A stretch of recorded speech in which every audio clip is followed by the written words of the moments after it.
తాకట్టులో ఉన్న బంగారాన్ని విడిపించి ఆ రోజు ఆన్లైన్ రేటుకే మేము కొంటాం. Sharma gold company.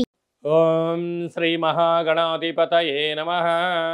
విశేషంగా 2025 1వ తారీఖు 1వ నెల 25 అంటే మొత్తము 11 సంఖ్య అనగా లాభానికి సూచిక. 2025 9 శుభ సూచికమైన సంఖ్య కనుక పూర్ణ సంఖ్యలు అవ్వడం వలన కొన్ని కోటాన కోట్ల మందులకు రెండవ సంఖ్య అంటే విక్టరీ సంఖ్య విజయానికి ధనానికి ప్రతీకాని, 9వ సంఖ్య నవగ్రహాలలో పూర్ణ సంఖ్య అవ్వడం వలన అన్నింటా విజయం పలికేటువంటి ఈ సంవత్సరం అని చెప్పి మనమందరము గుర్తుపెట్టుకోవాలి. ద్వాదశ రాశుల్లో గ్రహ గమనాన్ని ఒకసారి వీక్షింపచేద్దాం. వృషభ రాశిలో దేవగురు బృహస్పతి సంచార స్థితి, కన్యరాశిలో కేతు సంచార స్థితి, కుంభరాశిలో శని భగవానుడు సంచార స్థితి, మీనరాశిలో రాహు సంచార స్థితితో ప్రధానంగా గ్రహ గమనాలు ఈ విధంగా ఉన్నాయి. ఈ సంవత్సరము 2025 సంవత్సరంలో మే నెలలో విశేషమైన 4 గ్రహాలు కూడా మార్పు జరుగుతున్నాయి. ఇది చాలా అరుదుగా జరిగేటువంటి గ్రహ సంచార స్థితి కనుక 2025 సంవత్సరం అందరికీ యోగదాయకమైన సంవత్సరం అని చెప్పి కూడా గుర్తుపెట్టుకోవాలి. కన్యరాశి వారికి 2025 సంవత్సరం ఆంగ్ల సంవత్సరంలో ఎలా ఉండబోతుంది, ఎలాంటి వారిపైన పెట్టుబడులు పెట్టాలి, ఎక్కడ గౌరవాన్ని పుచ్చుకోవాలి, ఎక్కడ గౌరవాన్ని ఇవ్వాలి, ఏ పని చేయొచ్చు ఏ పని చేయకూడదో ఈ వీడియోలో సవివరంగా సంపూర్ణంగా తెలుసుకుందాం. కన్యరాశిలో ఏ నక్షత్రాలు వస్తాయనగా ఉత్తరా నక్షత్రంలోని 2, 3, 4 పాదాలు, హస్తా నక్షత్రంలోని 4 పాదాలు, చిత్తా నక్షత్రంలో 1, 2 పాదములు కలిపితే కన్యరాశి అవ్వడం జరుగుతుంది. అలాగనే చాలామందికి పుట్టినటువంటి కాల సమయంలో డేటా బర్త్లో లేనటువంటి కారణం వలన పేరు యొక్క మొదటి అక్షరాలను అనుసరిస్తూ రాశిని తెలుసుకునే ప్రయత్నం చేద్దాం.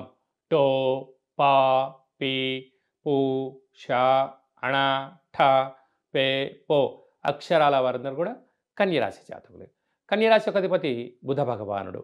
వీరికి ఆదాయం 14, వ్యయం 2.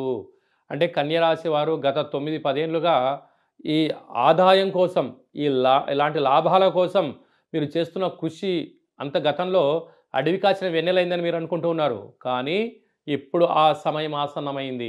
చూడండి, 14 రూపాయలు సంపాదిస్తే కేవలం 2 రూపాయలే ఖర్చు అవుతున్నాయి, 12 రూపాయలు మిగిలబోతున్నాయి.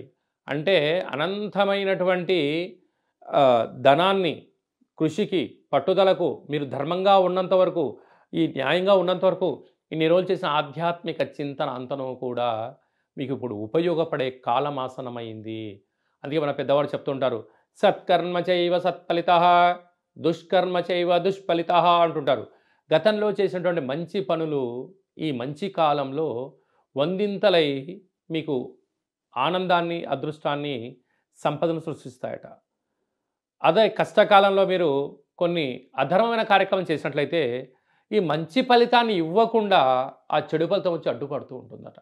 అలాగే మన పెద్దవారు చెప్తూ ఉంటారు, గోవులను, గురువులను, తల్లిదండ్రులను వీలైనంత వరకు గౌరవించండి, చేతనైతే సహాయం చేయండి, వాళ్ళను బాధ పెట్టవద్దు అని చెప్తూ ఉంటారు. గతంలో తెలిసో తెలియకో చేసిన వాటినైనా ఇప్పుడైనా మనం సరిదిద్దుకొని ఉన్నతంగా వెళ్ళగలిగితే రాబోయే కాలం అంతను కూడా కన్యరాశి వారికి కుబేరులు అవ్వడానికి చాలా మంచి కాలం ఉందని చెప్పి కూడా గుర్తుపెట్టుకోగలగాలి. అదే కాకుండా హస్తా నక్షత్ర జాతకులకు ఆగస్టు నుండి 2025 ఆఖరి వరకు మధ్యస్థున్న కారణం వలన మనోవేదన. అలాగే చిత్తా నక్షత్ర జాతకులకు 2025 సంవత్సరము డిసెంబర్ నుండి 2026 ఉగాది వరకు అనారోగ్యం పొంచి ఉంది కనుక వేలకు తిండి, వేలకు నిద్ర, ఆసనం, ధ్యానం, సత్ప్రవర్తన, నడక, సత్సంగము, పుస్తక పఠనము చేయడం అనేది చాలా అదృష్టాన్ని కలిగించే పరిస్థితి ఉంటుంది. పైన ఈ కన్యరాశి జాతకులకు, దేవాలయంలో పనిచేసే అర్చకులకు, ధర్మ మార్గంగా ఉండబడిన వారికి, గో సంరక్షణ చేసేవారికి, వ్యవసాయ సోదరీమణులకు, పాల ఉత్పత్తులు, హోటలు, సంపూర్ణమైనటువంటి జలపరమైనటువంటి ఆహారపరమైన వ్యాపారాలు చేసేవారికి చాలా మంచి కాలము. మీరు చేస్తున్న పనులకు మంచి గుర్తింపు కలిగి గ్రామ, రాష్ట్ర, దేశ, ప్రపంచ స్థాయిలో మీ వ్యాపారం అభివృద్ధి చెందించడానికి ఈ కాలం సమయం ఆసన్నమైందని చెప్పి మీరు గుర్తుపెట్టుకోగలగాలి. అదే కాకుండా గ్రామాధిపతి కూడా బుధుడు అవ్వడం వలన మీరు గ్రామంలో వార్డు మెంబర్ కానీ, సర్పంచ్గా కానీ, కార్పొరేటర్ కానీ, ఎమ్మెల్యే కానీ అలాంటి ప్రభుత్వానికి ప్రజలకు మధ్యలో ఉండబడినటువంటి కార్యక్రమాలు చేసేవారందరూ కూడా, లేదా హోటల్ వ్యాపారాలు, లేకుంటే క్రియేటివిటీ రంగాలు యూట్యూబ్, వాట్సాప్, ఫేస్బుక్ క్రియేటివిటీ రంగాలు, టీవీ ఛానల్లో వార్తలు చదివేటువంటి వారందరూ కానీ, పత్రికా సేకరణ కానీ, ముద్రలు, జర్నలిస్ట్ వారందరికీ కూడా ఇది చాలా మంచి కాలం ఉందని చెప్పి గమనించాలి. కనుక కాలం చాలా బాగుంది.